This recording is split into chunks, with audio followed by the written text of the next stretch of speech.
Boa noite, meus amigos, boa noite, irmãos em Cristo, aos senhores e às senhoras que se encontram nesta sala, no nosso boa noite, que Deus esteja sempre no coração de cada um.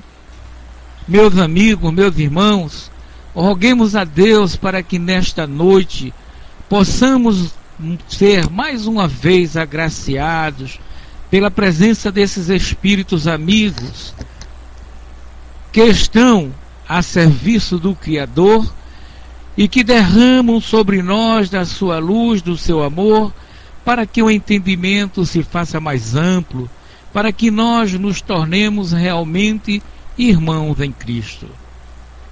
Roguemos a Ele para que possamos realmente dizer: somos discípulos do Senhor, através do amor, através da caridade, que é a irmã gêmea do amor, e que nesta noite esse irmão seja iluminado pelos Espíritos, pelo seu mentor espiritual, para termos mais uma noite de esclarecimento. E é assim que nós vamos dar início aos nossos trabalhos na noite de hoje.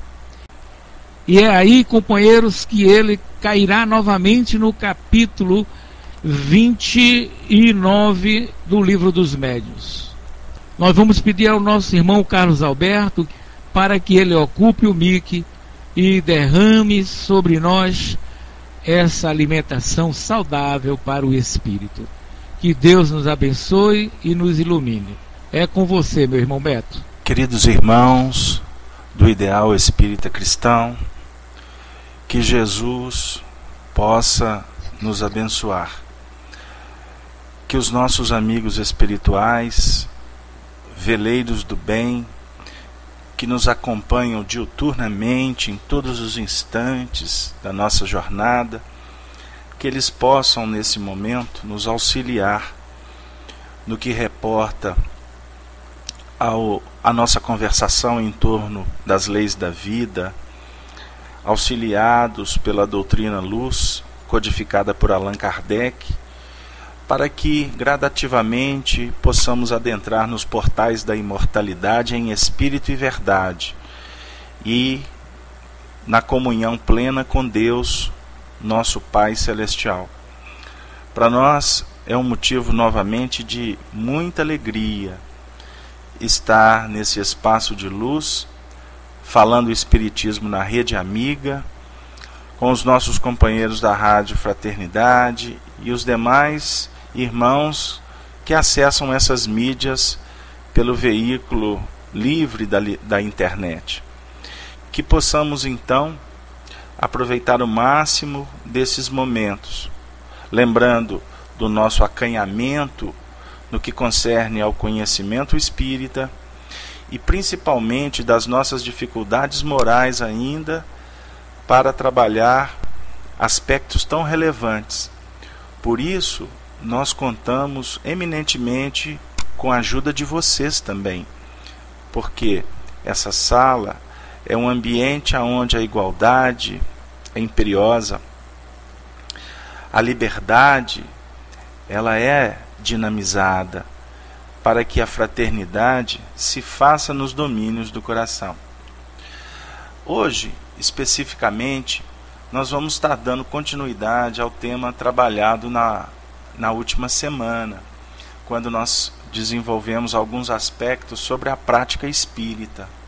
Então vale a pena, para entrarmos em sintonia com um plano elaborado pelos benfeitores, que na última semana nós abordamos, por exemplo, a questão da importância de, na prática espírita, nós estarmos sempre voltados para o dar de graça o que de graça recebemos.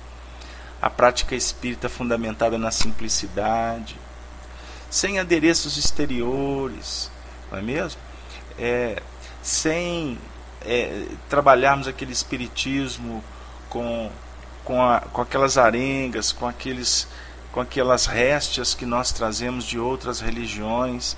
Lembrando que lá atrás, quando militávamos nessas frentes, todos os adereços, os sacramentos, as liturgias foram importantes para nós, como são importantes ainda para milhões de corações. Mas nós, dentro de um novo projeto, estamos procurando nos desvestir desses paramentos para não ocuparmos em movimentos externos e nos distanciarmos da real necessidade nossa, que é nos projetarmos em nível de espírito, não é? Tanto que o Espiritismo não impõe princípios.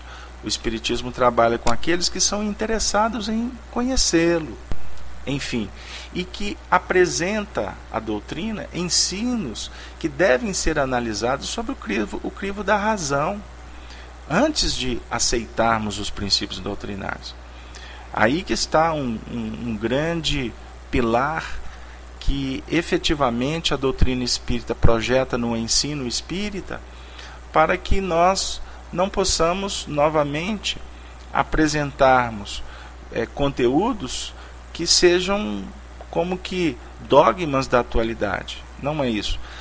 A doutrina espírita visa desenvolver os ensinos que estão em germes no cristianismo, que foram trazidos por outros seguidores do Cristo, que morejaram em outras religiões. Tanto que o nosso querido moderador Juarez vem conversando bastante com a gente sobre a necessidade de estarmos falando disso, de estarmos batendo nessa questão. Allan Kardec codificou uma metodologia de interação com as hostes espirituais, mas a partir de todo um procedimento que veio sendo desenvolvido ao longo do tempo. Tanto que a mediunidade é um dos pontos fundamentais da doutrina espírita e que nós precisamos desenvolvê-la, conhecê-la, ampliá-la, qualificá-la, porque todos nós nascemos médiuns, a doutrina espírita nos apresenta. Mas o caráter que nós damos para o desenvolvimento das ações é que vão efetivamente nos auxiliar no que reporta o engrandecimento íntimo. Portanto, o Espiritismo respeita, isso é um dos pontos capitais do nosso trabalho, o Espiritismo respeita todas as religiões e doutrinas, valoriza os esforços para a prática do bem e trabalha pela confraternização e pela paz entre todos os povos e entre todos os homens, independentemente de sua raça, cor, nacionalidade, crença, nível cultural ou social. Reconhece que o verdadeiro homem de bem é o que cumpre a lei de justiça, de amor e de caridade na sua maior pureza. Nos recordamos agora de uma fala do nosso querido Chico Xavier, quando em determinado diálogo com companheiros ele afirmara que, graças a Deus, Allan Kardec deixou para nós o dístico, que fora da caridade não há salvação. Porque se Allan Kardec tivesse dito que fora do Espiritismo não haveria salvação, ele, o Chico Xavier, não teria permanecido na doutrina espírita. Olha o alcance dessa fala. Então é fora da caridade, ou seja, é o trabalho no bem é que nos salva dos perigos eminentes que nós trazemos do nosso passado, das nossas aquisições. É através do trabalho de solidariedade, de beneficência junto ao semelhante, é que nós vamos como que engrinaldando as nossas virtudes, de sorte que elas possam nos auxiliar a voos maiores, e com isso nos libertarmos gradativamente daqueles painéis dos nossos vícios, das nossas dificuldades morais, que foram consubstanciadas no tempo e no espaço, e que não são vencidas a toque de caixa. Não é por varinha de condão que a gente vai de uma hora para outra nos tornarmos santos. Isso pode ser um projeto de religioso tradicional, mas nós não podemos oferecer caminhos que não vão levar os nossos irmãos, como nós mesmos, a lugar nenhum. Ou seja, caminho da santidade. O centro espírita, Chico falava muito isso, o centro espírita não é escola para santos. É um educandário para nos santificarmos na verdade. fundamentado na oração que Jesus fez a Deus, o Criador, o Pai, por todos nós. Quando ele disse assim: Pai, partindo do mundo, dos homens, não vos peço que tire-os do mundo, se referindo aos discípulos, mas peço que os livre do mal. Porque se nós sairmos do contexto do laboratório da vida, efetivamente, nós não vamos ter oportunidade de crescer. Mas aqueles que nos tutelam, que nos amam, eles intercedem por nós, de alguma forma nos auxiliando na inspiração, no ombro amigo, nos braços estendidos, na mão forte que ajuda a soerguer, mas que efetivamente nós é que devemos implementar as nossas ações. Então nós gostaríamos de ter feito essa conexão com a semana passada, para que a gente possa adentrar então nessas 3 próximas semanas no capítulo 29 do Livro dos Médiuns, porque ele é intitulado Das Reuniões e das Sociedades Espíritas. Então, se nós estamos falando de prática espírita, nós precisamos falar mais um pouco das reuniões espíritas, que, como define Allan Kardec, oferecem grandíssimas vantagens para aqueles que participam, porque permitem que nelas tomem parte e se esclareça todos aqueles seus membros, porque uma reunião espírita permite, inspira, favorece permuta de ideias pelas questões e pelas observações que nós fazemos. Observem bem que texto maravilhoso. E à medida em que a gente vai trabalhando esses conceitos, a gente automaticamente associa com os quadros que nós trazemos das nossas experiências. Então eu vejo nesse momento as reuniões que nós temos a oportunidade de participar, por exemplo, aqui na nossa casa, na FEAC em Belo Horizonte. É uma reunião em que todos têm a oportunidade de falar, de expor. Existe uma diretriz básica, um objetivo a ser atingido pelo próprio cunho da reunião. Mas o grande movimento é se projetar as ideias, mas também dar condição para que as pessoas possam tirar as suas conclusões. Portanto, até a forma de expor, ela tem que ser cuidadosa, ela não pode ser fechada. Evangelho abre porta, Evangelho não fecha. Quando alguém afirma que aquela opinião dele deve sobressair-se em face das demais, ele está efetivamente assinando um termo em que ele mesmo se desautoriza. Qual de nós podemos dizer que nós temos a última palavra? Então, esse é um dos pontos que nós precisamos de conversar. Então, esse espaço no qual Deus nos faculta, que é o Falando Espiritismo na Rede Amiga, ele está eminentemente tentando propor esta condição, para que a gente recolha as falas, as experiências, mas que também nós possamos estar dividindo-as, seja nesse espaço, embora o tempo seja diminuto, não é? Diga-se de passagem, até vou brincar com vocês, porque todas as vezes que a gente vai falar do Espírito, sempre o tempo para nós é restrito, né? Como dizia o Chico, falar do Espírito, o papo eterno. Daqui a pouco a hora já disse que nós terminamos, e a gente muitas vezes fica frustrado, né? Fica um pouco insatisfeito, mas a ideia é eminentemente essa mesmo, porque se a gente, se nós que estamos tanto carentes da presença da espiritualidade entre nós, se a gente pudesse, daqui a pouco a gente voltava aos planos do fanatismo de outrora e entrávamos para dentro dos conventos, dos mosteiros, e para ficar só falando de espiritismo, né? Para ficar só tratando com os amigos do mundo espiritual. E na realidade não é assim que funciona. O nosso espaço para falar do espírito, ele tem que ser diminuto, até no próprio simbolismo que foi estabelecido, por exemplo, no calendário judaico. Não é? O sábado deveria ser guardado. Não é? Até essa equação é importante da gente refletir. Porque se nós temos os 7 dias na semana, um tem que ser reservado, porque ele é suficiente para fertilizar o nosso campo psíquico, para que a gente vá para segunda-feira, para terça, para quarta, né? Encarar o sol ameno, o sol a pino, termos um momento do lazer, mas também ter um instante da reflexão, um momento da leitura, ou um momento de pegar na charrua, de suar, né?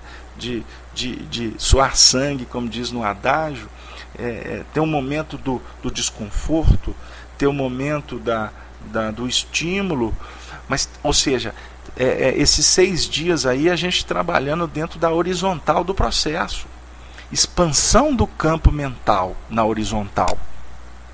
Mas nesse momento da fertilização, das reuniões, por exemplo, como esta, as reuniões espíritas na casa espírita, é para que a gente possa ser fertilizado para enfrentar o dia a dia. Mas mesmo nesses espaços de minutos, nós temos aquele instante da fertilização e também temos o momento da praticidade, né? Então, quando eu escuto, quando eu estou ouvindo, quando eu estou lendo, prestando atenção, eu estou como que recolhendo, né? Eu estou fazendo um trabalho em nível íntimo, para que em seguida, no momento em que eu vou verbalizar, que eu vou abraçar, que eu vou escrever, que eu vou varrer, né? Que eu vou limpar, que eu vou afagar, é o momento de exteriorizar. Esta é a prática no sentido simples, né? Mas ao mesmo tempo no sentido de profundas ressonâncias na intimidade do coração. Então, uma reunião espírita, ela tem, na visão de Kardec, que ser caracterizada por ser uma reunião em que nós vamos trabalhar um todo coletivo, não é?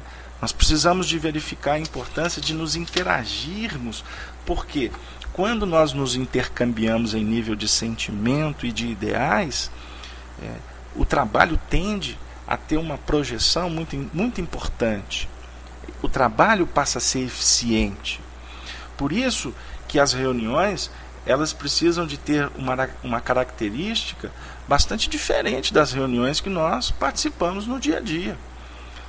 Ou seja, nós precisamos, nestas reuniões, nesses encontros, precisamos o quê? Nos prepararmos, precisamos nos sintonizarmos, não só naquele momento, naquele horário, naquele dia, mas começar a alimentar essa reunião em outros instantes, ou seja, lembrarmos dos companheiros que participam conosco como amigos, aqueles que, por exemplo, costumam ter pontos de vistas divergentes do nosso, nós precisamos ter muito carinho com eles, porque de repente talvez eles pensam assim também da gente.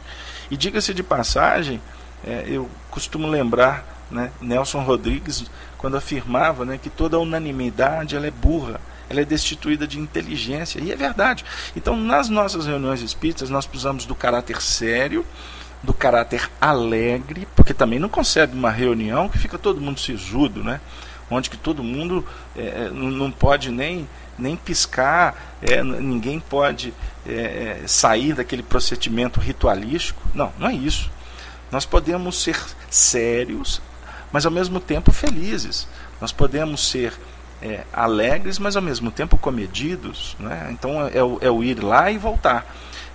E para isso, só uma amizade verdadeira que nos auxilia. E aí, quando a gente consegue estabelecer um elo entre os colaboradores, puxa vida, a gente vê na prática como que a reunião cresce, não é? Como que o trabalho ele engrandece não só os indivíduos encarnados, mas como, por exemplo, uma reunião espírita. Eu ainda não entrei na mediúnica, eu estou falando de uma forma geral, tá? Abrindo parênteses. Mas como que a gente consegue também acolher melhor aqueles frequentadores sazonais, aqueles companheiros que vêm, que voltam, aqueles que vêm, que não voltam depois, e também como que essa reunião passa a ser produtiva até para os espíritos que passam a frequentar as mesmas. Mas para isso, então, Kardec vem nos dizer que todo esse projeto de formar um todo harmonioso, que muitas vezes o indicado é que seja grupos menores, porque num grupo menor teoricamente é mais fácil que você consiga reunir todos num só ideal do que aqueles grupos grandes que muitas vezes perde aquela característica da interatividade, da fraternidade mais eficaz, mais efetiva, aonde as pessoas realmente até têm a boa intenção de se conhecerem, de serem amigas, mas como são muitos, há dispersão natural e há criação até de grupinhos dentro de um grupo grande, pelas próprias identidades vibracionais, pelas sintonias dos pensamentos. Então, Kardec estimula para que as reuniões sejam reuniões menores e reuniões que tenham um plano bem definido de ação. Por que nós estamos nos reunindo? Qual é o objetivo destas reuniões? Qual é o mecanismo que vai transformar essa reunião numa reunião séria? Esse é o ponto. Porque quando a gente abre o Livro dos Médiuns, no capítulo 29, nós vamos encontrar Allan Kardec definindo que podem acontecer 3 tipos de reuniões dentro, por exemplo, de uma casa espírita. E agora a gente pode começar a falar especificamente das reuniões mediúnicas, né, que é o foco aqui nesse momento. Existem as reuniões frívolas, as reuniões experimentais ou as reuniões instrutivas. Então, para se formar uma reunião, iniciar um processo, nós precisamos de entender quais são as características das reuniões frívolas, das experimentais e das instrutivas, para que a gente possa caminhar com segurança no propósito que estamos abraçando. Porque não basta só reunir, fazer a prece e esperar as coisas acontecer. Nós temos que ter um plano, um planejamento traçado. Então, se vocês me permitem agora, eu procurarei ser breve, porque os textos são longos e o ideal é que todos possamos abraçar o Livro dos Médiuns, não é? Como um verdadeiro roteiro para nós que estamos nos candidatando para a prática espíritas, como médiuns que todos somos, aqueles que vão militar na mediunidade como instrutores, como coordenadores, os médiuns que vão trabalhar na ostensividade, nas práticas da clarevidência ou da vidência, da audiência, da clareaudiência, aqueles que vão militar na psicografia, aqueles que vão trabalhar na psicofonia, enfim, em todas as nuances dos gêneros de mediunidade. Mas então, e outra coisa, me perdoem, eu estou omitindo a presença dos médiuns que nós aprendemos com André Luiz a chamá-los de os médiuns de sustentação, ou os médiuns vibracionais, aquelas almas bondosas que dão verdadeira sustentação para o trabalho. Eu costumo dizer que ai de nós, dirigentes ou médiuns ostensivos, se não fossem essas almas que nos colocam, que nos carregam, que nos afagam em seus colos, aqueles médiuns que vibram pelo trabalho, que doam ao ectoplasma para sustentação das manifestações, o atendimento aos sofredores, são almas que, se não estivessem ali, por certo, o trabalho ficaria extremamente prejudicado. Agora, então, no item 325, Allan Kardec vai iniciar falando sobre as reuniões frívolas. As reuniões frívolas se compõem de pessoas que só veem o lado divertido das manifestações, que se divertem com as faceias dos espíritos levianos, aos quais muito agrada essa espécie de assembleia, a que não faltam por gozarem nelas de toda a liberdade para se exibirem. E nessas reuniões que se perguntam banalidades de toda sorte, que se pede aos espíritos a predição do futuro, que se lhes põe à prova a perspicácia em adivinhar as idades, ou o que cada um tem no bolso, em revelar segredinhos e mil e outras coisas de igual importância. Tais reuniões, continua Kardec, são sem consequência. Mas, como às vezes os espíritos levianos são muito inteligentes e, em geral, de bom humor e bastante jovialidade, dão-se frequentemente nelas fatos muito curiosos, de que o observador pode tirar proveito. Aquele que só isso tenha visto e julgue o mundo dos espíritos por essa amostra, ideia tão falsa fará deste, como quem julgasse toda a sociedade de uma grande capital pela de alguns de seus quarteirões.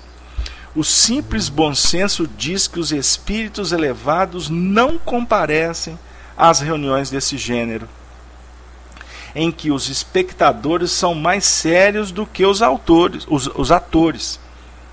Quem queira ocupar-se com coisas fúteis deve francamente chamar espíritos levianos, do mesmo modo que para divertir uma sociedade chamaria truões. Porém, por fim, cometeria uma profanação aquele que convidasse para semelhantes meios individualidades veneradas, porque seria misturar o sagrado com o profano. Então aqui, me perdoem, o texto é longo, mas nós entendemos que fora importante tecer essa leitura, porque ela nos ajuda a entender o que caracteriza um projeto frívolo. Divertimento sem objetivos, né? Manifestações para atender às vãs curiosidades, adivinhações, todo tipo de banalidade, como inclusive predição do futuro. Até esse assunto, predição de futuro, quando a gente aborda essa questão, não tem como não falar do ranço que nós trazemos dos oráculos, né? Quando estamos diante de entidades espirituais, nós temos que tomar muito cuidado com as predições, porque a maioria delas, vinda dos espíritos, precisam de ser analisadas com muito cuidado. Imagine nós que já estamos no trabalho, que temos que tomar esse cuidado, não é? A experiência já nos abaliza essa condição. E aqueles que estão dando os primeiros passos, não é? Como que podem ser enganados? Quantos são enganados? Porque o fenômeno mediúnico, ele se apresenta muitas vezes exuberante no seu sentido fenomênico, não é? No seu sentido materializante, que ele costuma a ser suficiente para convencer o indivíduo, para que depois disso ele passe a acreditar nesses técnicos que manipulam as energias do plano espiritual. Então, e para ganhar então a consciência do indivíduo, a fidelidade do companheiro incauto, e daí em seguida passam a brincar com eles. Então uma reunião frívola, destituída de lógica, de planejamento, carente de disciplinas no seu sentido da sua regularidade, a sua pontualidade, ela está efetivamente sendo um palco para a presença de entidades que estão vibrando na desorganização. E nem sempre estes espíritos que estarão presentes nessas reuniões, eles fazem por mal. Existem aqueles que são simplesmente ignorantes, que fundamentam seu campo psíquico, se veiculam aos encarnados e passam a agir da mesma maneira. Costumam estes espíritos até serem guiados pelos encarnados, que de uma forma ignorante não se prestam, não têm informação para esta situação. Aí nós vamos entender o campo que se abre para as obsessões, para as fascinações. E nós encontramos muitas reuniões, meus queridos amigos, com muita tristeza da alma. Nós encontramos reuniões ainda no século XXI, dentro do nosso movimento espírita, com tantas obras para nos ajudar, ainda sendo operacionalizadas num sistema extremamente frívolo e em casas que são ditas espíritas, que pronunciam o nome de Allan Kardec nas suas prédicas, mas que o pensamento do Kardec continua ainda lá no terreiro do esquecimento, do lado de fora, sem nenhuma alusão aos terreiros do candomblé, dos movimentos da Umbanda, que nós já tivemos oportunidade de conhecer, de estudar a matéria, de participarmos de algumas atividades extremamente sérias, de cunho espiritualizante. Então nós temos que tomar cuidado, porque existe no nosso meio espírita preconceituosos quanto a outras doutrinas que lidam com o mediunismo e que muitas vezes tratam como vamos dizer assim, um degrau inferior, né? Já escutamos frases como o baixo espiritismo, como se tivesse espiritismo médio, espiritismo alto. Isso é uma grande bobagem. Embora a gente saiba que também encontramos falsificadores, mistificadores, encontramos pessoas ignorantes, pessoas aproveitadoras, em todos os segmentos. Infelizmente, inclusive dentro da própria casa espírita. Nós temos que ter o pé no chão e vislumbrarmos um movimento espírita cada vez mais qualificado. Por isso que nós batemos na tecla que Jesus trabalha com os indivíduos. Para ser preciso, Jesus trabalha com discípulo. Jesus, quando vai lidar com os discípulos, ele tem uma conduta diferente daquela que ele tem com o discípulo. E muito mais ampliada, diversificada, se faz a relação de Jesus com a multidão. Os discursos são diferentes. A performance do educador vai se adequando de acordo com a necessidade. Espiritismo não é para massa. Embora nós sabemos, hoje, antes de conversar com vocês, estávamos preparando um estudo para amanhã, analisando as questões da lei do progresso, quando Kardec vem trabalhar com os espíritos indagações sobre o papel do espiritismo quanto ao futuro da humanidade. Os espíritos colocam que o espiritismo será uma crença comum, porque todos, com o passar do tempo, vamos nos curvar à excelsitude das leis, a partir do momento que nós vamos ganhando em compreensão, que nós vamos dinamizando a nossa moral, a moral cristã principalmente. Então nós vamos nos curvando à excelsitude da reencarnação como manifestação da misericórdia de Deus. Porque se não houver ressurreição dos mortos, nos ensina Paulo de Tarso na sua primeira carta aos Coríntios, no capítulo 15. O Cristo não ressuscitou.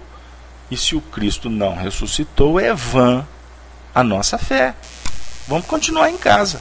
Quem está no computador como eu estou, né, os amigos da sala, talvez é melhor assistir o programa televisivo, assistir os fragmentos da ilusão, do que estarmos aqui agora refletindo sobre o amor, sobre o sentimento, sobre a religião do futuro, sobre o nosso futuro. Porque o objetivo desse espaço aqui é nos auxiliar no entendimento. Nós estamos sob a égide do conhecimento espírita, e que nós estamos abraçando, porque quem sabe nós, como espíritas hoje, poderemos talvez voltar numa próxima encarnação para morejarmos agora num campo novamente católico, ou protestante, ou budista, para que a gente possa trazer o conhecimento espírita para estes. Como muitos destes, que somos nós, estamos no movimento espírita hoje, defendendo a causa espírita, mas lutando por ela em espírito e verdade, não como uma doutrina fechada de radicalistas, né, em que o que impera é o meu eu, o meu interesse, a minha projeção. Embora a gente tenha visto, infelizmente, companheiros nossos no movimento espírita se autopromovendo. A gente fica pensando, meu Deus, será que nós não estamos escorregando de novo na frivolidade? Isso é para a gente pensar. Porque quando eu estabeleço um projeto de marketing, eu tenho que prestar atenção qual é o objetivo principal desse projeto. É da doutrina ou do meu eu? Eu vi um companheiro há pouco tempo escrevendo assim: estou desenvolvendo um blog para vocês me acompanharem. Eu falei assim, e mandando e-mail para todo lado, com fotografia, com o que eu fiz, com onde que eu estive. Eu falei, peraí, as pessoas têm que acompanhar expositores espíritas, líderes espíritas. Onde nós estamos parando? Nós estamos invertendo as coisas. Porque Kardec nos ensina que devemos seguir a Jesus. Embora a gente saiba, me entendam, que eu não estou sendo aqui retrógrado, da importância de um blog, a importância dos Facebooks da vida, a importância da divulgação. Mas devemos refletir, queridos amigos. Devemos refletir. Porque o que está em jogo é a doutrina, no seu sentido de movimento espírita. Porque a doutrina espírita é inatacável. Mas a performance dos espíritas, nós podemos estar cometendo sérios equívocos. E aí a gente vai entender por que Arnaldo Rocha vive nos contando. Tenho visto vários vídeos sendo postados na internet. Eu fico tão feliz porque as pessoas estão descobrindo que a voz dos experientes devem ser divulgadas. E eu convivo com esse nosso querido Arnaldo já há algum tempo. E ele nos fala isso no dia a dia. Quantos médiuns Arnaldo viu nascer como médiuns? Ele tem 60 anos de mediunidade. 60 anos de mediunidade, gente. Foi em 1946 que tudo começou. Por sinal, eu vou contar para vocês, Arnaldo está fazendo 90 anos. Agora, no dia 28 de agosto, o mesmo dia de Bezerra de Menezes, o seu tutor lá das alturas. 90 anos de lucidez, e está nos contando coisas assim: meus filhos, quantos médiuns eu vi nascer? A maioria foi para o buraco. A maioria se perdeu no caminho. E até, diga-se de passagem, não sei, me perdoem, mas eu confesso que isso não estava no plano para que a gente pudesse trabalhar. Mas dentro dessas frivolidades todas, nós precisamos de refletir sobre isso. Eu li uma carta de Chico Xavier Avantuil de Freitas hoje. Eu postei no blog da nossa Casa Espírita, porque o blog é da nossa Casa Espírita. Entendam o que eu estou dizendo? Postei lá, Chico escrevendo assim, falando de um médium que estava iniciando. Chico disse assim: Vantuil, que Deus abençoe para ele não se perder. Porque Emmanuel tem nos dito que muitos começam, alguns continuam, e poucos vão até o fim. Porque, conclui Emmanuel, ir até o fim é crucificar-se, é apagar o ego, esse eu de periferia. Frivolidade não cabe mais no nosso meio. E não vamos pensar, porque tem gente que pega esses textos de Kardec, eu já escutei aventureiros afirmarem: mas isso aqui não tem mais no centro espírita. Isso aqui é a reunião. Na época de Kardec, as pessoas iam lá testar os espíritos. Aí eu pergunto para vocês, será que acabou mesmo? Será que efetivamente esse texto aqui está superado? Quantas reuniões extremamente qualificadas que nós encontramos, não no todo, mas indivíduos com comportamentos extremamente frívolos. E por que isso? Tem para mim que a maioria não faz por maldade. Porque quem está dentro de uma sala mediúnica privada, porque as nossas reuniões mediúnicas são fechadas. Me perdoem, agora eu vou ter que abrir um outro parêntese. Porque a orientação dos órgãos de unificação, do Conselho Federativo Nacional, deixa claro para nós que uma reunião mediúnica é uma reunião privada. Não foi porque os homens daqui que instituíram isso. É André Luiz que define para nós como necessidade. Porque Kardec está nos dizendo que para a gente ter um todo harmonioso, nós precisamos de ter um grupo seleto. Não é grupo elitista, não. Nós não estamos fazendo panelinha. Mas são grupos de médiuns, de trabalhadores que foram se preparando e sendo preparados ao longo do tempo para participar daquele trabalho. Não é um trabalho iniciático, não, no seu sentido esotérico. Porque tem alguns lugares por aí que o indivíduo, para participar da reunião mediúnica, ele tem que ter diploma. Meu Deus, tem que ter diploma. Não, para você participar da reunião mediúnica, você tem que fazer 1 ano, 2 anos, 3 anos, 4 anos, 5 anos de curso. Pô, nós precisamos de estudar. Mas tem médiuns que, se ele for esperar fazer curso e não for trabalhar da educação mediúnica dele, ele surta. Hospital psiquiátrico tem muita gente assim.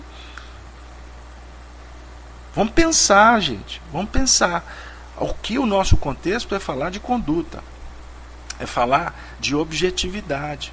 Para que a gente não caia no lugar comum, aonde muitas vezes os indivíduos se reúnem, acham que estão fazendo um belo trabalho e na realidade estão sendo joguetes dos espíritos, que se comunicam inclusive dando nomes de personalidades. Kardec nos instrui sobre isso. Nós devemos ter cuidado. Quando um espírito vai e assina, né, Bezerra de Menezes, tá, ótimo, vamos analisar o conteúdo da mensagem. Agora não é só porque ele falou que é Bezerra de Menezes que nós vamos estar todo mundo vertendo lágrimas. Ou o doutor Bezerra de Menezes está dando cartilha de comportamento para as pessoas, no seu sentido prático. Será que é o Bezerra? Não, peraí, vamos avaliar o conteúdo. Aí entra um comportamento sério ou um comportamento frívolo, inadvertido. Nós temos que verificar com os olhos da misericórdia, porque pode ser o doutor Bezerra mesmo. Ah, mas aquela médium lá, coitada, nem falar direito ela sabe, vai receber doutor Bezerra? Quem recebe doutor Bezerra são aqueles médiums conceituados. Outra grande bobagem. Porque o próprio Bezerra de Menezes tem uma obra em que ele é o tutor da obra. Ela foi escrita no mundo espiritual por Manuel Filomeno de Miranda, através do nosso querido amigo Divaldo, que, salvo engano, ela é intitulada Trilhas da Libertação. Se não for, vocês me perdoem. Aonde vai narrar um caso muito interessante de mediunidade, de obsessão, e que esse trabalho ele é realizado dentro de um terreiro de candomblé. E quem se comunicava lá era o Dr. Bezerra de Menezes. Observem bem. Observem bem. Então, o Dr. Bezerra vai conceder privilégio, Rosângela, querida amiga, saudosa. Estamos com muita saudade de você. Que Deus te abençoe nos seus desafios. Estamos recebendo a sua mensagem. Dr. Bezerra vai atender só o médium lá intelectualizado que fez o curso aqui, ou ele trabalha na federação, ele trabalha na União, ele trabalha na AME, ou ele trabalha no Centro Espírita de Destaque. Isso é uma bobagem. Nós conhecemos reuniões em casas espíritas que eu carinhosamente chamo de casa espírita do chão batido. Aquela lá aqui em Minas a gente fala de chão batido, né? Que depois você passa o cimento, você vem com aquela nata vermelha, que é uma beleza para escorregar. Quantas reuniões nós já participamos em centros assim, com manifestações de alta expressão e de autenticidade, vinda de médiuns do anonimato, aonde a fragrância da fraternidade e do cristianismo impregna o ambiente, o que muitas vezes não encontramos em casas que são ditas como referências. Nós precisamos de pensar, porque na casa de referência há manifestações de altas expressões também, desde que o grupo esteja vibrando dentro de princípios do cristianismo na sua pureza. Pedrinho, amigo, você se lembra da Casa do Caminho? 70 anos do livro Paulo e Estevão comemoramos esse ano no Movimento Espírita. Vamos estudar o livro Paulo e Estevão, porque é uma das obras mais exponenciais, mais referências para o trabalho cristão, para a nossa conduta como divulgadores da doutrina espírita, e inclusive como membros de reuniões mediúnicas. Porque lá atrás, no cristianismo, quando havia materializações luminosas entre os cristãos, os espíritos se comunicavam através da voz direta.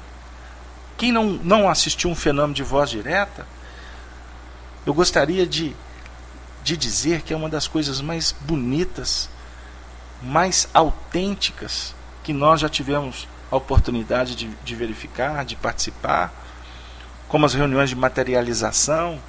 São reuniões que deixam o cunho de experimentais e passam a ser reuniões instrutivas, reuniões educativas. Então, nós não ficamos presos nas questões apenas transitórias. Há o fenômeno, há a comunicação autêntica, né?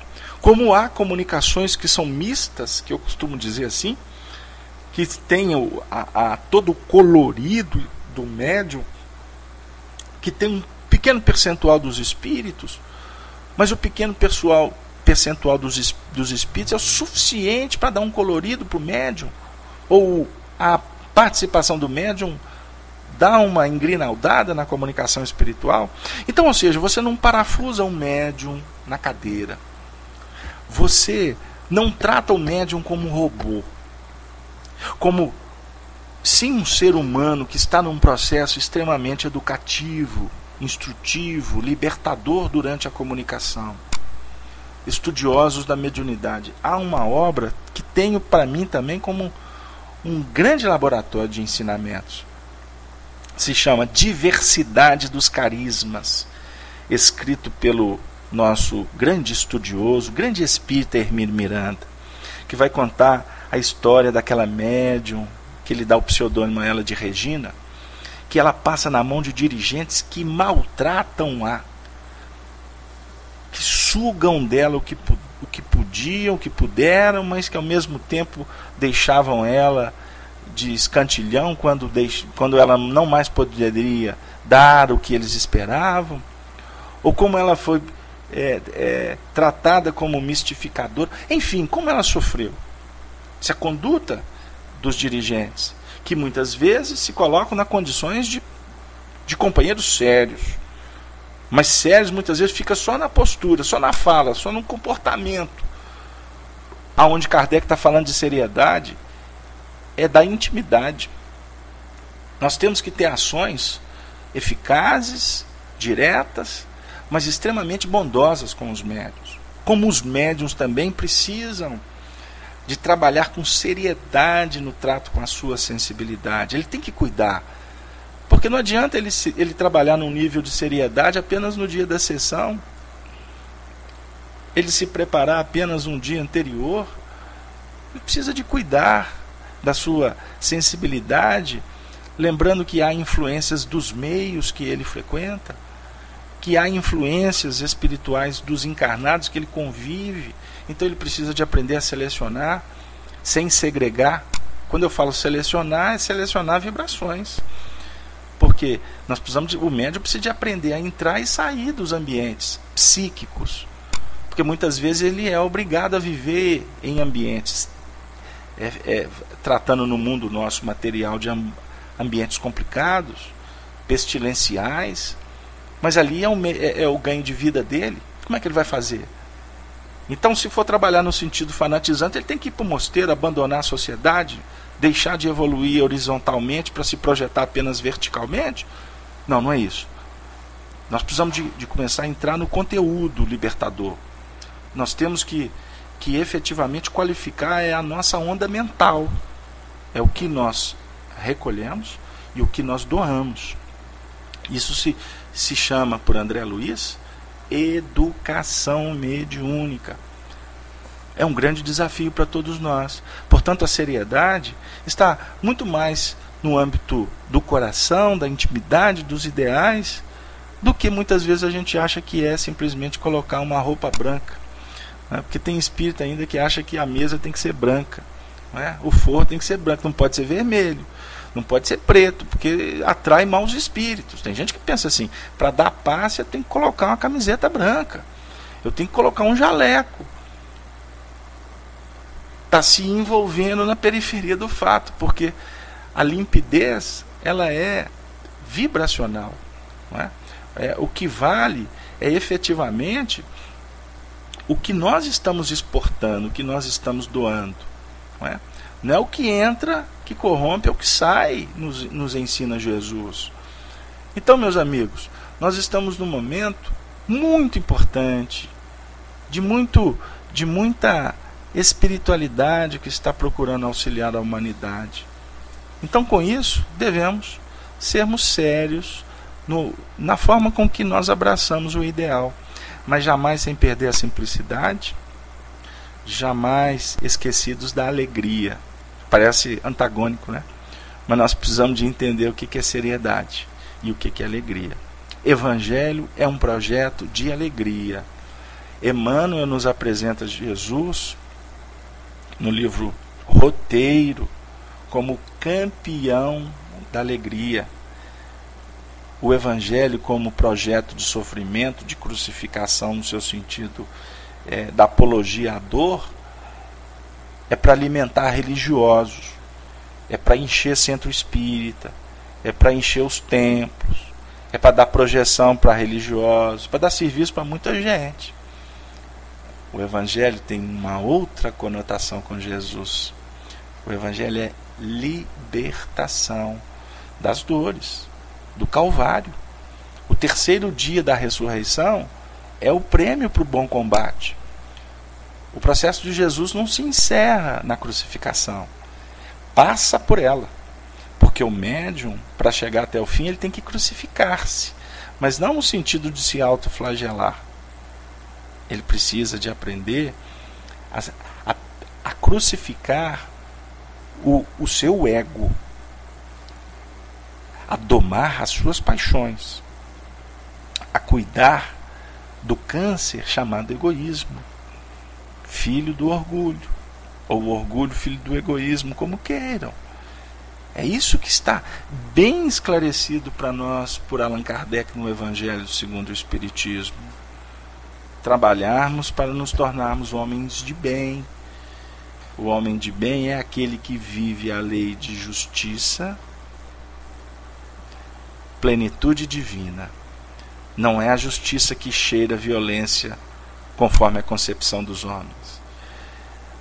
A lei de amor que se expressa na bondade, na caridade, que há de nos oferecer felicidade. Enfim, que esse momento para nós, de estudo doutrinário, possa nos elucidar quanto às nossas ações do dia a dia, principalmente, para que essa sala, ou para que os nossos projetos de cursos espíritas não fiquem apenas na galeria, ovacionada pela ilusão, na galeria do menor esforço, ocupando o camarote da indiferença, debaixo do holofote da vaidade. Não. O momento é, se somos expositores, termos aquele dia para abraçar a criança carente. Se somos dirigentes, nós precisamos de ter aquele momento de sentar com os membros da reunião como amigos, contar casos, abraçarmos mutuamente, fraternalmente, respeitosamente, comermos guloseimas, contarmos casos, interagirmos com os familiares dos membros da reunião. Se somos passistas, não darmos passe apenas no centro espírita. Vai visitar a comunidade carente, vai visitar as viúvas, os órfãos. Essa é a religião preconizada por Jesus, conforme a descrição do médium Tiago na sua epístola, 2º capítulo.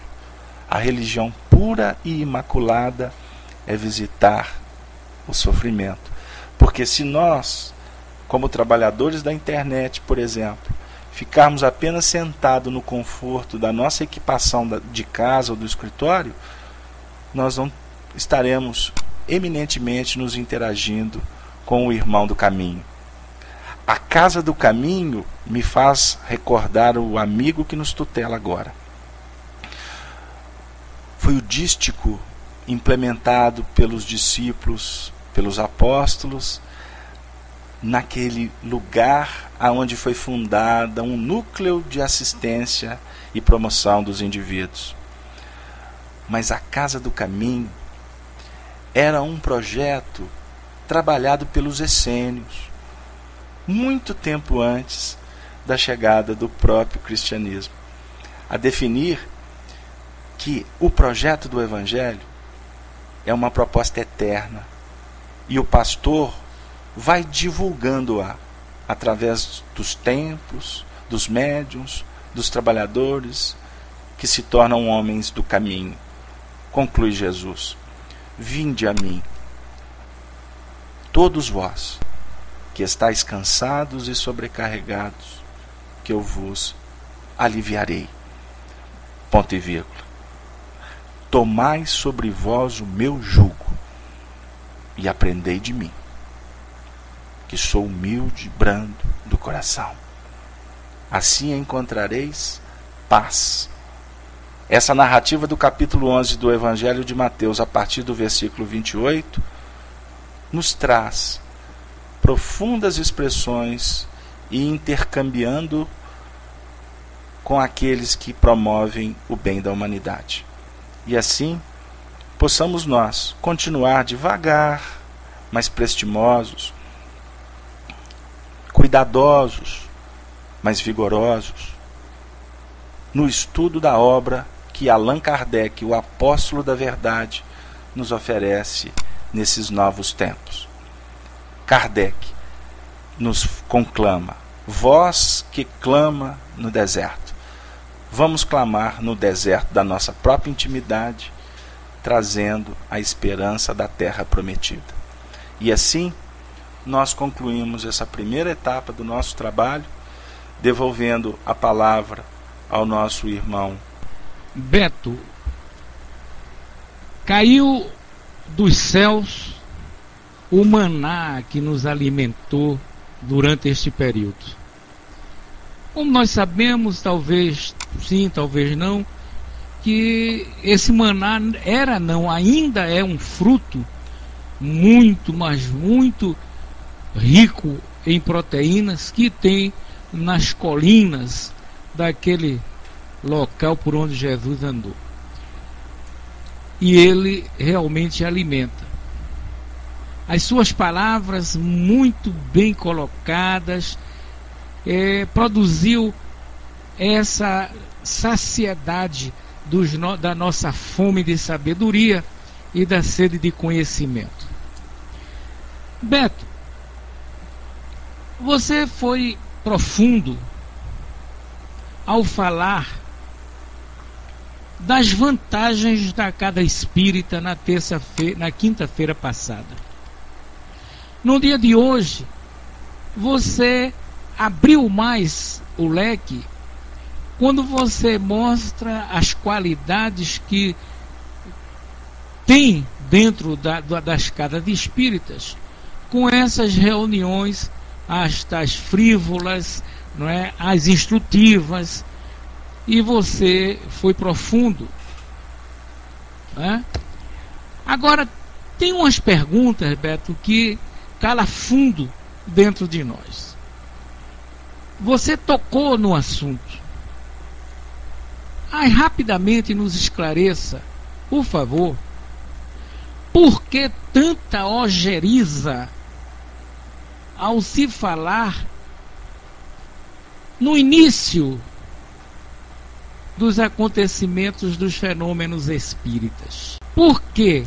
Então, por que essa ojeriza dos espíritas em reconhecer os fenômenos que existem dentro das seitas, das religiões inclusive, já que nós ouvimos, nós sabemos que o Espiritismo veio para fazer luz diante das religiões. É com você. Meu querido amigo, Jesus conosco. Agradeço novamente a oportunidade, as suas palavras chegam para nós no cantinho esquerdo do incentivo. No capítulo 24 do Evangelho de Lucas, último capítulo, por sinal, a partir do versículo 36, nós vamos encontrar Jesus aparecendo aos discípulos. Eu gostaria de responder sem pretensão, lendo 2 versículos. Escreve Lucas: e se falando eles destas coisas, ou seja, da morte de Jesus e da aparição dele para os primeiros companheiros, o mesmo Jesus se apresentou no meio deles e disse-lhes: paz seja convosco.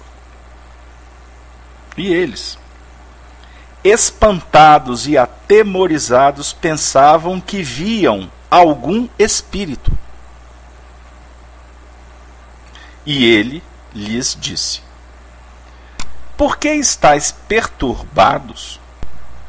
E por que sobem tais pensamentos aos vossos corações?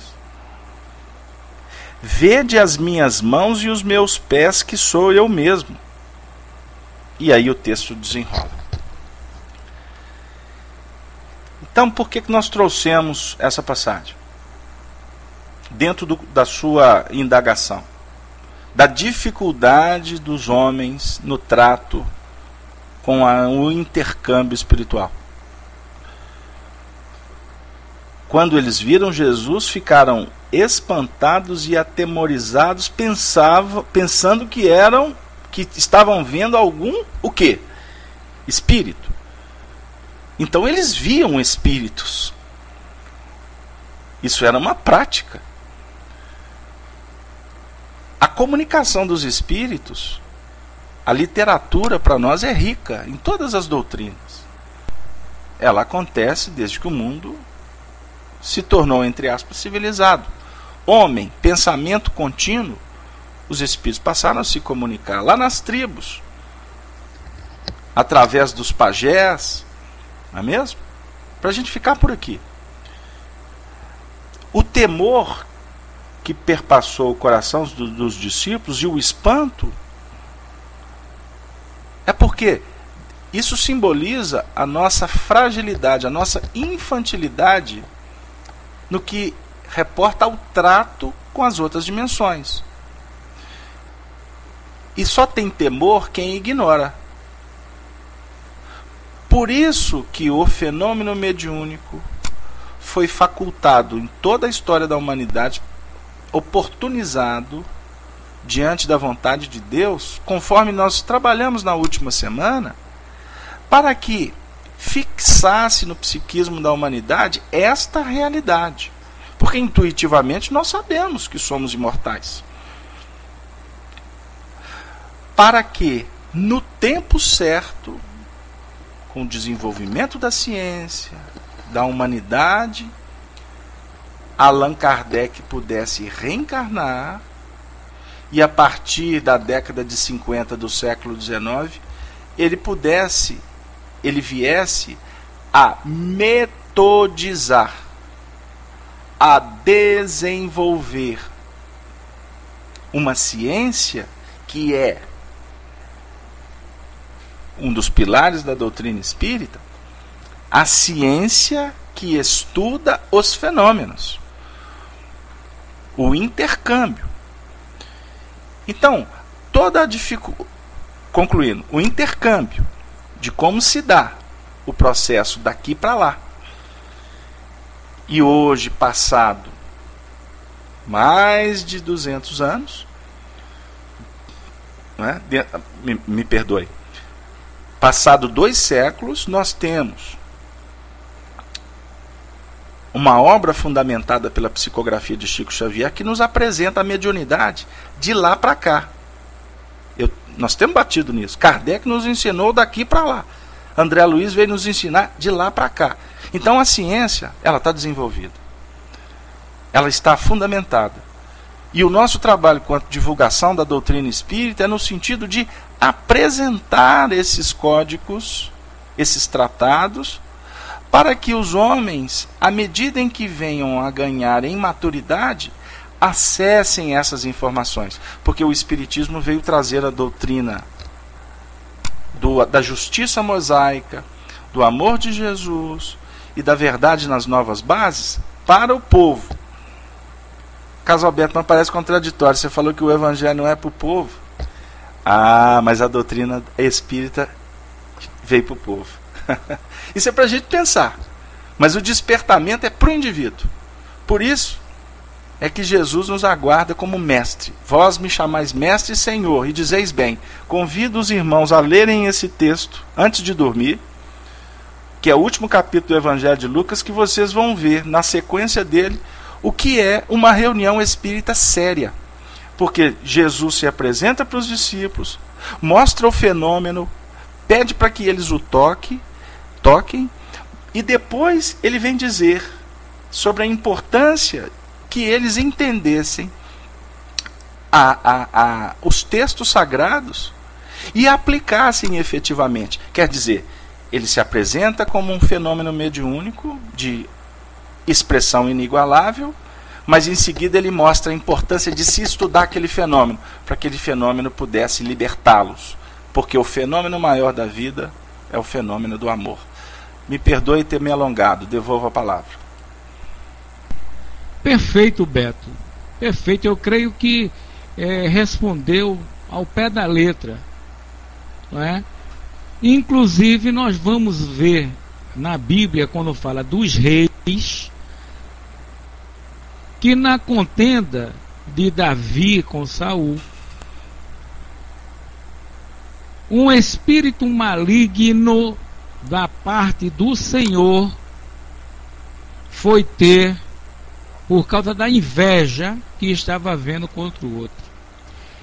Em Isaías, nós vamos também ver que estava havendo um conflito naquele povo, que Isaías foi um dos últimos, né? Ele, Zacarias, Malaquias, e o Espírito se apresenta ao Senhor dizendo: eu irei ter com ele. E os espíritos que estavam com o Senhor se admiram: como tu? Ele: sim, eu irei e colocarei palavras mentirosas em sua boca para que ele se perca. Indicando, inclusive respondendo ao nosso companheiro Décio, quando ele fala aí nessa pergunta: eu resti uma parte sombria que matou seu amigo para ficar com a mulher dele e coisas assim, indica-nos essa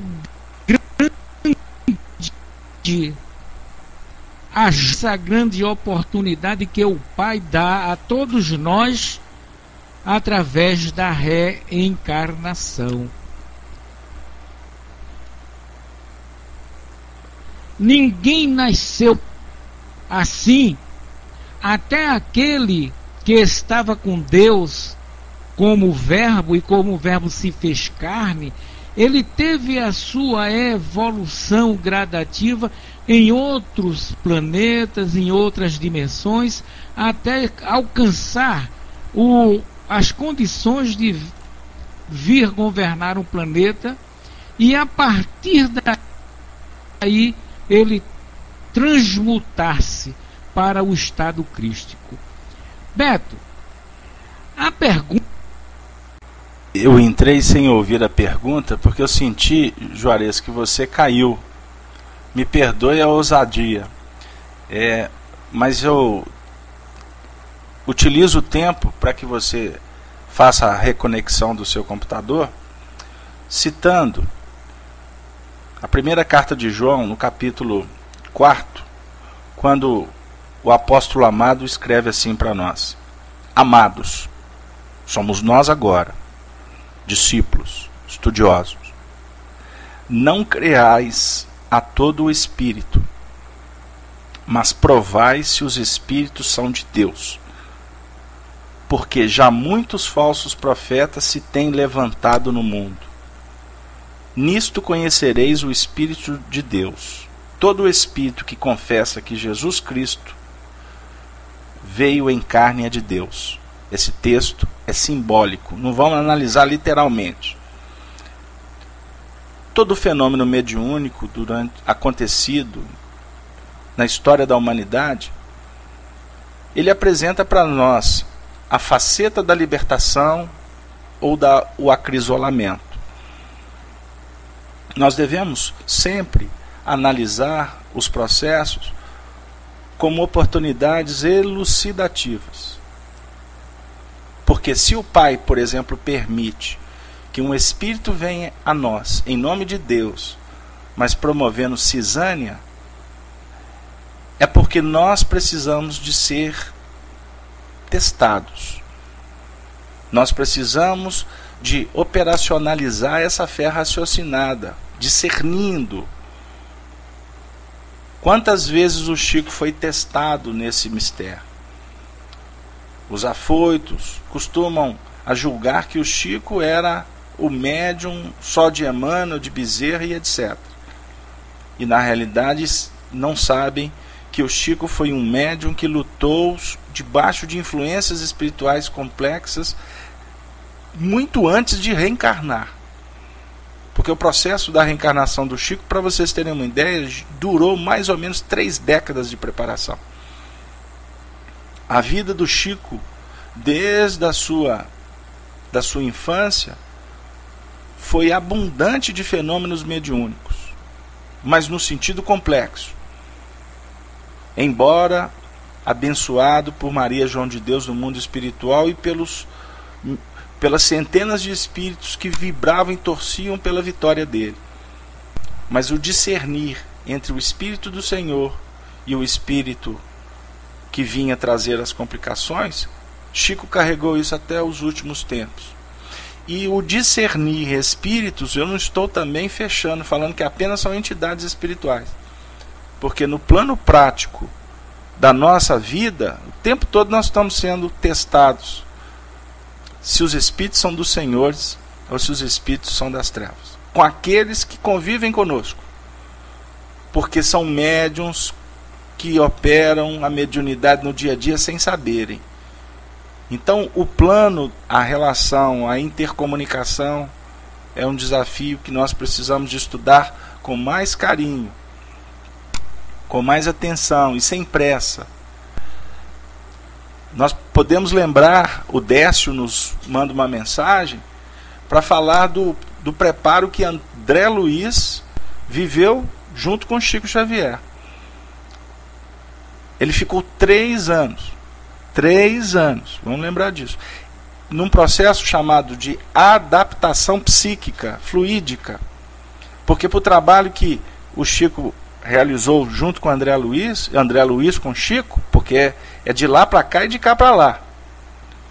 Aquele que desceu é o mesmo que subiu. Isso está no Evangelho, vamos estudar. Então, os dois viveram um processo de adaptação. Por quê? Não era simplesmente o André Luiz chegar, a partir de hoje eu vou escrever com você e pronto. Não. Então, houve uma adequação. E o Chico foi sentindo com o passar do tempo as características do André Luiz, até para adquirir confiança. E em meio a um trabalho de autoexpressão, teve momentos que o Chico fragilizou. O grande público começa a saber das coisas, graças a Deus, agora.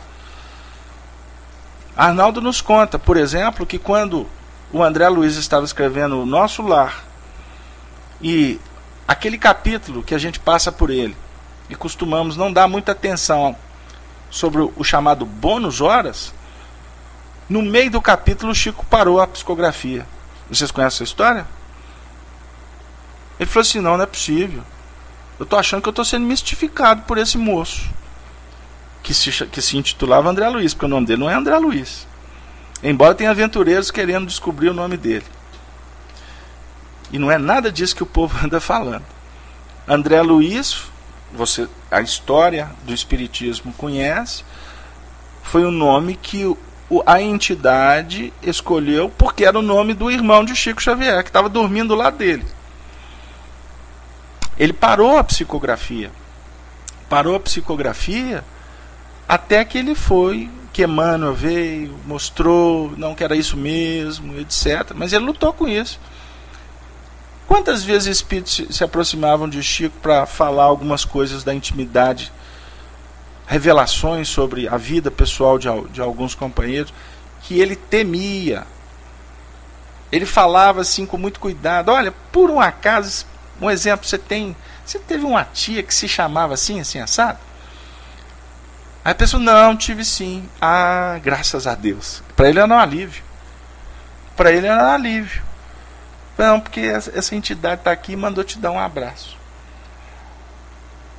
Por exemplo, ele viveu um fenômeno que para ele foi um desafio. Ele falou sobre um parente, agora eu não me recordo se foi uma irmã de Pietro Baldi, quando ele esteve aqui no Brasil na década de 30. E o Pietro Baldi disse para ele, não tem esse familiar não. Ah, pois é, então só me desculpa. Mas estão dizendo aqui que esse espírito está dizendo que é sua irmã. O Pietro Baldi depois contactou, não sei se voltou para a Itália, e lá foi descobrir que realmente ele teve essa irmã que morreu.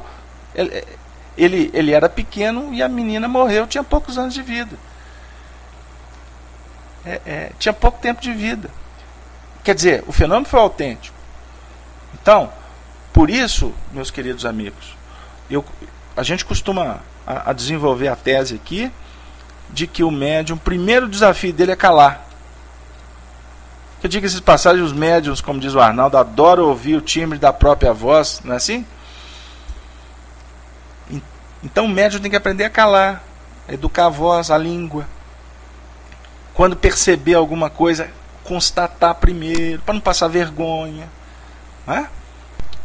Ao mesmo tempo ele tem que adquirir experiência para desenvolver a própria confiança, enfim. É um trabalho muito árduo da mediunidade. Por isso é que o médium precisa de estar se preparando permanentemente. Meu querido amigo, meus queridos companheiros moderadores, Rosângela, eu tenho para mim que as perguntas foram respondidas. Tem mais alguma ou nós podemos concluir o nosso trabalho? Eu te devolvo e depois você me passa para mim fazer as ponderações finais. Muito obrigado. Tem pergunta, gente? Eu desconfio de uma pergunta. Qualquer perispírito não se recompõe rapidamente. As cicatrizes, será que Jesus queria só dar a autenticidade de sua presença? Sim, Beto, é uma pergunta do Braz. Braz conclui ali no caso das feridas das mãos. Aí quando você respondeu Beto, o Braz, você já me pede que eu estarei colocando a do Pedro na área de texto. Meu querido amigo, que Deus seja louvado. Quem somos nós para ousarmos responder pergunta de tamanha magnitude? Mas nós temos para nós uma dedução pessoal e não doutrinária que você perguntou respondendo.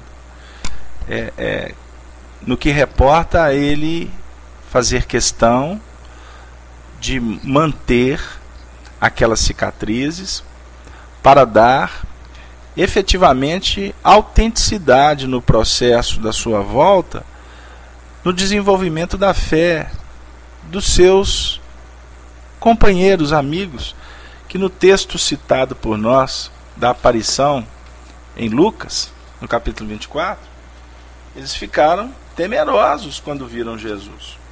Eles estavam julgando, eles estavam questionando entre eles se era um espírito. Quer dizer, eles não identificaram num primeiro momento. Então, assim, agora, quanto à recomposição de cicatrizes, nós não podemos esquecer que nós estamos nos referindo a um espírito puro, que nós estamos longe de compreender como que é a recomposição ou a dinâmica atômica, subatômica de um perispírito, de uma entidade de alta expressão dessa, que é o nosso Mestre e Senhor. Então, nós temos informações espirituais que Jesus ele trabalhou de sorte há quase 1 milênio de preparação para reencarnar entre nós, ou encarnar entre nós. Vamos ajustar. Encarnar entre nós. Então 1000 anos de adequação, de ajuste. E isso em nível de saneamento psíquico do planeta, de seleção dos espíritos que poderiam estar presentes, outros recolhidos no mundo espiritual, outros guardados no mundo espiritual, que se estivesse aqui poderiam estar criando muitas complicações, sem querer ser místico, tá, meu irmão? Sem querer ser místico, porque a gente tem informações espirituais também que precisamos ser cuidadosos, porque pode ser opinião de um espírito sério, que está estudando como nós o mundo espiritual. Então, por exemplo, a gente tem em Emmanuel um referencial de uma entidade que trouxe muitas informações, mas sempre com coerência doutrinária. Mas Emmanuel sempre disse que ele não tinha a última palavra. Então nós, por exemplo, temos uma entrevista de Chico Xavier falando sobre a crucificação de Jesus, que nós temos muita vontade de publicar um dia. Que ele narra como que foi o sofrimento das torturas de Jesus. O que a gente vê, o que a gente assiste nos filmes, nos relatos, Emmanuel traz aspectos muito sérios. E que quando a gente vê o Chico contando aquele trecho, nós vamos às lágrimas. Porque é um assunto muito grave. E Jesus silenciou, porque se ele abrisse a boca, por exemplo, ele ia trazer uma confusão. Ele ia trazer uma confusão naqueles que o torturaram. A história, ela perderia o simbolismo. Enfim, são vários aspectos. Então, recomposição perispiritual demorada de entidades que, como nós, estamos ainda lutando em meio a vícios e virtudes. A gente sabe que existem deformações perispirituais que a entidade demora muito tempo para fazer a recomposição epitelial, se eu posso assim dizer. Existem alguns abortos naturais em que há um choque anímico da entidade para reencarnar por pouco tempo, né? Ficar ali no útero, não é? Dentro de um processo amniótico, se eu posso assim me expressar, sem autoridade no campo clínico, mas apenas para auxiliar em recomposições, né? Enfim, são choques que o espírito trazia do enfim para ir auxiliando na tessitura das engrenagens do seu perispírito. Quantas mazelas, quantas doenças que nós precisamos de vivenciar para fazer esse saneamento ao longo do tempo. Aí a gente vai entender o porquê dos cânceres, porquê das dificuldades congênitas. É o karma a ser acionado, porque o espírito precisa de puxar, né? Eu costumo chamar o espírito, o corpo físico, aliás, de uma esponja, né? Ele tem que tirar do perispírito e vai colocar onde? Jogar na lata de lixo? Não. Se manifesta como as nossas dificuldades. Agora, no caso dos espíritos que estão em outra condição, eles não têm mais necessidade kármicas. Então a recomposição de Jesus, por certo, seria instantânea. Eu acho que não é uma palavra tão adequada quanto deveria ser. Então, doutrinariamente eu estou tentando trabalhar, mas ainda acabando formando uma opinião pessoal destituída de autoridade, se eu assim posso me expressar. Nós gostaríamos, meus queridos amigos, pelo avançar do horário, né, pensar, refletir com vocês no sentido de, nesse momento, verificar como que o amor ele se manifesta de uma forma sutil, delicada, como desabrochar de uma rosa. Quanto mais evoluído é o espírito, menos ele se preocupa com os fenômenos materiais. Os espíritos que auxiliaram Allan Kardec nas primeiras reuniões, nós não podemos imaginar, nós não podemos entender que era Erasto, que era Paulo de Tarso, que era João Evangelista. As primeiras reuniões, as pancadas, eram espíritos que estavam vinculados à matéria. A partir do momento em que Allan Kardec foi metodizando o processo, intelectualizando o processo, ele foi criando condições psíquicas para começar a intercambiar com as entidades mais evoluídas. Por isso, no final do nosso trabalho, nessa noite tão rica, pelo menos para o meu coração, eu só posso dizer, eu só posso afirmar, só posso sentir que nós precisamos do fenômeno do amor em nossas vidas. Por isso vamos buscar Jesus